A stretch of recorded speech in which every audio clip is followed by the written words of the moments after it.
CO है क्या? ए पीछे लो, ए चुप रहो, यहाँ यहाँ, ए इधर से यार, जब मैं बोल रहा चुप रहे, क्यों भाई? संजीव कांत मिश्रा, ये पथराव हुआ क्या? तुम्हारे जिले की पुलिस का वो है? 2 दिन से वो अब वो दे रहे, धमकियां दे रहे हैं इस तरह कर, क्या पुलिस व्यवस्था है?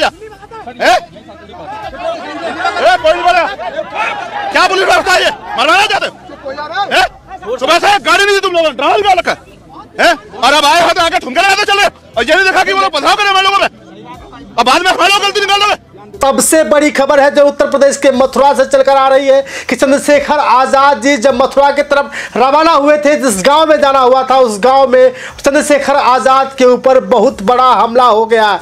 मेरे प्यारे साथियों, बड़ी खबर है, अभी बड़ी खबर निकल के आ रही है कि चंद्रशेखर आजाद जी जो नगीना के सांसद हैं तथा उत्तर प्रदेश में एक अलग पहचान बना रहे हैं, साथ ही जो दलितों के आजकल नेता माने जा रहे हैं, पिछड़ों के नेता माने जा रहे हैं, चंद्रशेखर आजाद जी के ऊपर बहुत बड़ा हमला हुआ है। देख पा रहे हैं कि चंद्रशेखर आजाद जी एक गाड़ी में सवार है, उस गाड़ी में सवार के साथ साथ पीछे बहुत बड़ा जनसैलाब इकट्ठा हुआ है कि चंद्रशेखर आजाद जी को देखा जा सके, चंद्रशेखर आजाद के साथ सेल्फी हो सके। लेकिन इसी बीच में बड़ी खबर निकल के आती है कि चंद्रशेखर आजाद के साथ बहुत बड़ा घटना घट जाती है। आपको पता है कि चंद्रशेखर आजाद एक बड़े नेता है, एक दलितों का समूह उनके साथ बहुत ज्यादा है, पिछड़ों का समूह ज्यादा है और शासकों का समूह भी जिस तरह से बहुत ज्यादा है चंद्रशेखर जी के साथ। अगर बहन कुमारी मायावती जी के बाद कोई दलित नेता माना जा रहा है तो आज के समय में चंद्रशेखर आजाद जी को माना जा रहा है।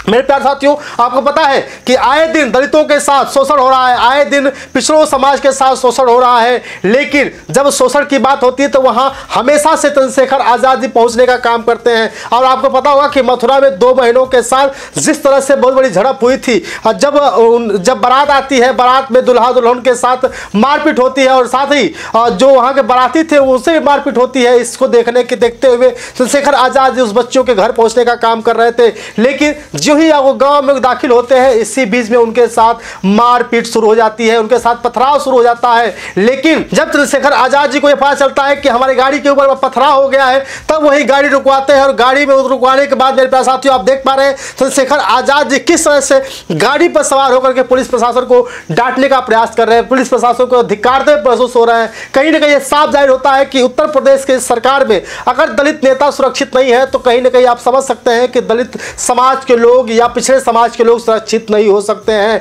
उत्तर प्रदेश में बीजेपी की सरकार है, उसी बीजेपी की सरकार में कुछ असामाजिक तत्वों ने जिस तरह से 2 बेटियों के शादी तोड़वाने में सबसे आगे रहे, जिस तरह से 2 बेटियों का घर बर्बाद करने में सबसे आगे रहे, आज उसी के लिए लगातार प्रयास कर रहे हैं चंद्रशेखर आजाद जी की उन बेटियों को न्याय मिल सके। पिछले दिनों आपने देखा होगा कि बहुजन समाज पार्टी की मुखिया ने भी आदेश दिया था कि अपने प्रदेश अध्यक्ष विश्वनाथ पाल जी को वहां भेजने का काम किया था और देखा होगा बहुत बड़ा जनसैलाब इकट्ठा हुआ। इन्होंने कहा था चंद्रशेखर आजाद ने कि वक्त नहीं रहेगा, मैं बहुत जल्द उन बेटियों से मिलने के लिए आऊंगा। और चंद्रशेखर आजाद जी जब मथुरा के लिए निकल पड़े थे, वहां जब उस गांव में एंट्री करते हैं उसी बीच में पथराव होना शुरू होता है, आप देख पा रहे हैं। और एक बहुत बड़ी खबर यह भी निकल कर आती है कि जहां चंद्रशेखर आजाद जी पहुंचे थे, यानी जिन बेटियों के गांव में पहुंचे थे, वहां से कुछ ही दूरी पर बाबा साहब डॉक्टर भीमराव अंबेडकर की मूर्ति को भी खंडित कर दिया गया था। वहां भी चंद्रशेखर आजाद जी जाने का प्रयास कर रहे थे, लेकिन इसी बीच में कुछ लोग घात बना के बैठे थे कि चंद्रशेखर आजाद जी की जब गाड़ी आए उसी में पथराव शुरू हो जाए। तो चंद्रशेखर आजाद की बहुत बड़ी खबर निकल के आ रही है मेरे प्यारे साथियों, चंद्रशेखर आजाद पे बहुत बड़ा हमला हो गया है। और आपको बता दूं कि पुलिस प्रशासन कुछ नहीं कर पा रही है, पुलिस प्रशासन नाकाम है। अब ये सोचने की बात है, ये जानने की बात है क्या सच में ये समझी बुझी चाल है या कुछ और। बाकी ये वीडियो देखिए, जिस तरह से आप देख पा रहे हैं चंद्रशेखर आजाद जी किस तरह से दहाड़ते हुए महसूस हो रहे हैं, दहाड़ते हुए प्रतीत हो रहा है। इस वीडियो को अंत तक शेयर करिएगा। बी मिशन टीवी पर लगातार खबरें चल रही थी, मैंने उसका पार्ट दिखाने का प्रयास। ये मुट्ठी में लोगों में कौन निकल पा रहे हो? तुम्हारे सामने कितनी गाड़ियां भी चला के बता रही पथरा हुआ है, कौन जिम्मेदार लेगा? ये तुम लोग चुप रहो, तुम में से कोई नहीं बोलेगा तो मैं वापिस चले जाऊंगा यहाँ से। तुम सारे चुप रहो, सब लोग कोई नहीं बोलेगा। बताओ भाई क्या जवाब तुम्हें? तुम्हारे सामने कितनी गाड़ियां भी बताओ वर्मा, सब कह रहे हैं पथरा हुआ, क्या करी पुलिस? कहाँ है पुलिस? बताओ मुझे अभी, कैसे वो करोगे बताओ? इस भीड़ में कौन है गोली चला रहा है, कौन जिम्मेदार? कहाँ पुलिस? चार पुलिस बहुत पूरी लगी है सर। ये तुम्हारे सामने नहीं हो रहा है क्या? ये यहाँ रास्ते में सब कोई आई है, फोर्स बहुत लगी है उधर, पूरी फोर्स लगी है। हाँ जी बॉस, फोर्स बहुत लगी हुई है, फोर्स बहुत लगी है। बताओ ना, ये पथराव हो रहा है सामने, क्या करें? इतना पुलिस है जिले में, क्या जवाब है इसका? सुन लो बेटे, रोड से इधर आ जाओ सब लोग, रोड से जाओ, रास्ता बंद करो। देख ली मैंने, रोड से इधर आ जाओ। नहीं, मैं आप लोगों की व्यवस्था से ठीक नहीं हूँ। मेरी जान भी इतनी कीमत की रखती है, इनकी जितनी।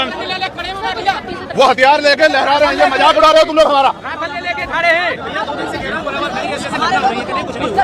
तुम लोग बेटे चुप रहो। छत्तीसगढ़ ठाकुर है ये बोल रहे हैं। ये अच्छा नहीं है।